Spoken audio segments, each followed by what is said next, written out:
Victoria versus South Australia in this final. Victoria has a system, a structure, a team that knows how to grind you down for 5 days. It's going to be thrilling. South Australia have momentum, belief. They've got a group that knows how to do it. They've won it last year. They've got some serious confidence. So seriously, what decides this actual game? It probably won't be talent because both teams have it. It'll probably be who can stay in the contest for longer and who wins the sessions, who handles the pressure, who doesn't blink at the wrong time. I think Victoria start favourites, big experience, some senior players in Marcus Harris, Scott Boland, Peter Hanscom will be huge, but then you've got Alex Carey on the other side with his young brigade in McSweeney and Sanger, who really could cause some damage. Lehman has been outstanding for the last couple of years. So, as I said, Victoria will start favourites for mine. I think there'll be a couple of big key moments in day one and the toss, and whoever bats first to get through the early, I guess, nippy wicket that will be the Junction Oval. It's going to be a great game of cricket to finish off the domestic season.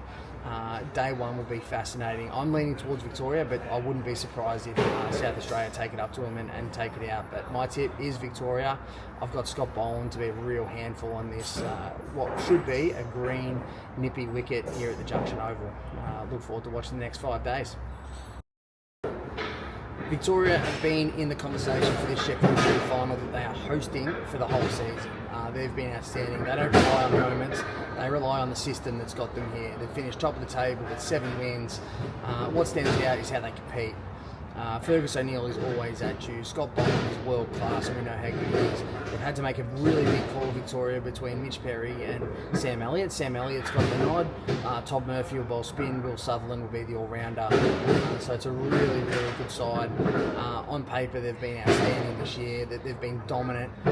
7 wins throughout the season. So the key to this Victorian side is that they don't panic, they don't rush, they just stay in the contest for longer than most teams. So 5-day final, this is a serious weapon. They're going to be very, very hard to beat, and they're going to heap a lot of pressure onto this South Australian lineup.